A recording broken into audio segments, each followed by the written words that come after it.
దేవుడు కనిపిస్తాడో లేదో గాని మన కళ్ళ ముందు కనిపించే దేవుడు డాక్టర్ అని అంటారు.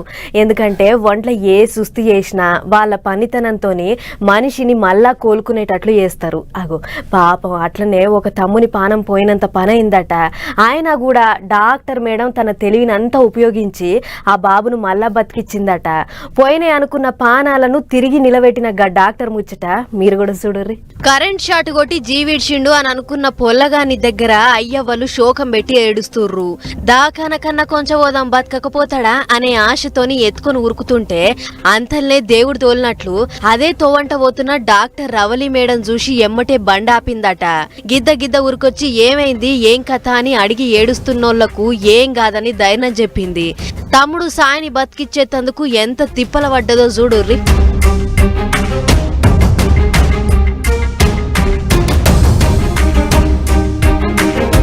గిట్ల ఛాతి మీద సరుసుకుంటా ఆగిపోయిన గుండెను మళ్ళా కొట్టుకునేటట్లు చేసింది.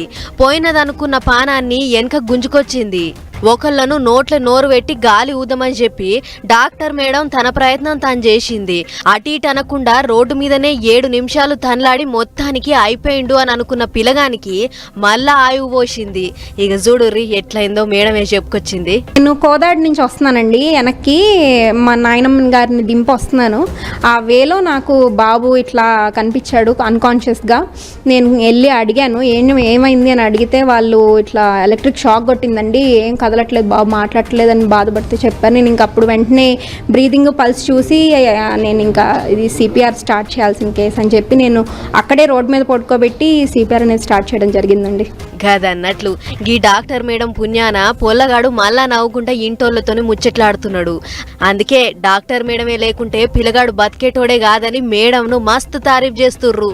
అయ్యప్ప నగర్లో ఆయన గీ ముచ్చట ఇప్పుడు సోషల్ మీడియాలో జోరుగా తిరుగుతుంది.